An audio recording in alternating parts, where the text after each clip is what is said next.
Oke teman-teman, langsung aja kita mulai proses pembukaan CVT-nya teman-teman. Kita gunakan kunci T8 atau kunci impact shock 8 ya. Kita buka seperti ini.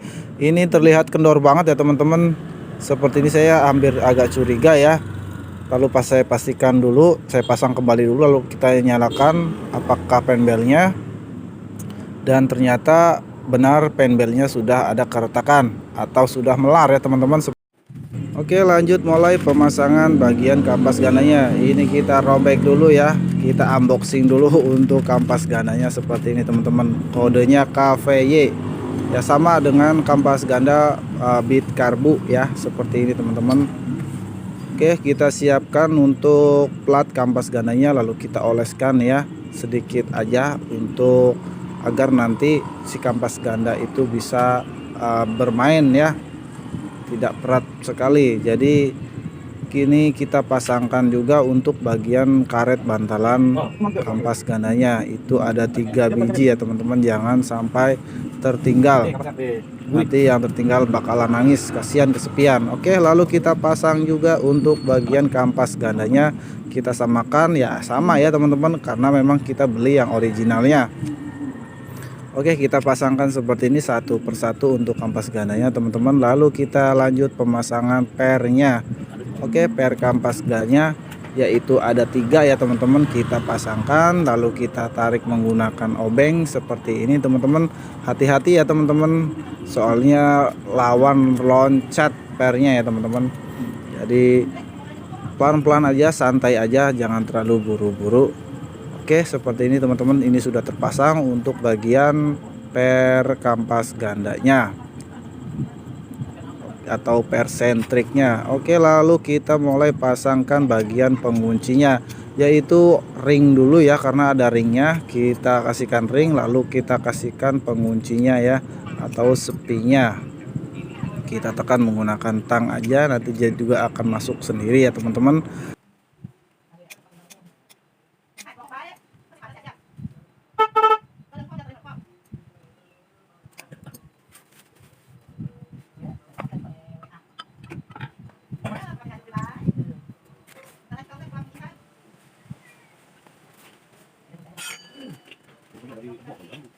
Lanjut mulai yaitu pemasangan bagian pulinya atau bagian slider belakangnya teman-teman. Seperti ini kita pasangkan o-ringnya menggunakan obeng, lalu kita putar-putar agar bagian o-ringnya itu tidak terlipat. Dan untuk bagian seal pulinya kita pasangkan juga ya, depan belakang. Lalu jangan lupa kita kasihkan juga untuk bagian dalamnya, kita kasihkan grease secukupnya aja teman-teman, jangan terlalu banyak.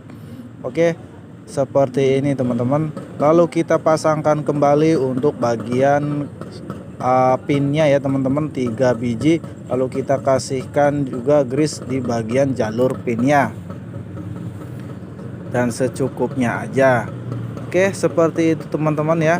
Lalu ini untuk bagian rumah rollernya, kita pun kasihkan gemuk atau grease sedikit aja ya, jangan terlalu banyak atau terlalu becek, sedikit aja. Nah, ini untuk masalah facelightnya, di sini saya cek facelightnya itu udah kendor ya, flashlight atau slidernya. Jadi saya berinisiatif untuk mengganjalnya atau mengakalinya menggunakan amplas halus ya teman-teman. Kita gunting seukurannya aja, lalu kita pasangkan agar facelightnya kembali seret atau kembali span ya teman-teman, tidak longgar atau loncer seperti itu teman-teman ya. Lalu kita pasangkan juga untuk penutupnya seperti ini. Lalu ini kita pasangkan, lalu kita kasih pelor ya teman-teman di bagian pulinya untuk memperkeras si per CVT nya teman-teman. Lalu kita tahan seperti ini teman-teman menggunakan tangan dan kaki ya, karena pernya itu lumayan ya teman-teman. Lalu kita tahan dan kita pasangkan kembali untuk bagian murnya teman-teman. Kita pastikan dulu menggunakan tangan ya, benar-benar masuk, jangan sampai melenceng untuk murnya, karena mur ini itu rawan melenceng ya teman-teman. Banyak yang kejadian pada selek karena belum mapan langsung diputar menggunakan kunci.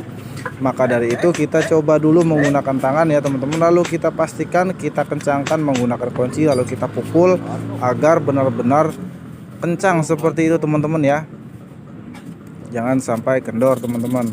Oke, lanjut kita mulai proses pengamplasan bagian kampas gandanya. Permukaannya sedikit aja teman-teman ya, takutnya tadi kepegang tangan yang terkena oli dan terkena grease ya atau gemuk. Seperti itu teman-teman ya. Oke, lalu kita bersihkan untuk bagian yang tadi habis kita amplas.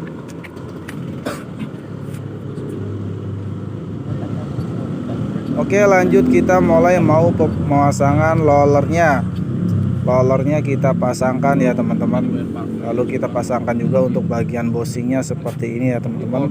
Kita lap kalau ada grease yang luber ya atau keluar seperti ini teman-teman.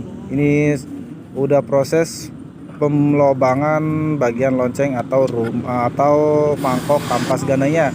Kita bor bagian mangkok kampas gandanya. Setelah selesai dibor, lalu kita mulai proses pengamplasan atau penghalusan bekas pengeboran tadi ya teman-teman, agar tidak ada serpihan-serpihan atau pinggiran yang tajam teman-teman ya, untuk menghindari kecacatan pada komponen yang lain. Seperti ini teman-teman, kita haluskan menggunakan mata bor tuner seperti ini teman-teman ya, di bagian bekas tadi pengeborannya agar halus ya teman-teman, jadi tidak merusak spare part yang lain. Seperti ini teman-teman ya, kita akan haluskan semua untuk lubang-lubangnya dan kita kasih got ya. Kan di sini ada batasnya teman-teman ya, berarti si kampas ganda hanya sampai sini, tidak sampai full ke sana. Jadi gotnya bertujuan itu gotnya itu kita bikin sebatas kampas ganda yang enggak sampai gitu ya. Jadi kampas ganda kan sampai yang ke sini doang nih putih ya, yang ke sana tuh kosong ya, kampas ganda nggak sampai ke sana. Jadi hanya sampai sini aja yang nggak kena kampas ganda, kita kasihkan got.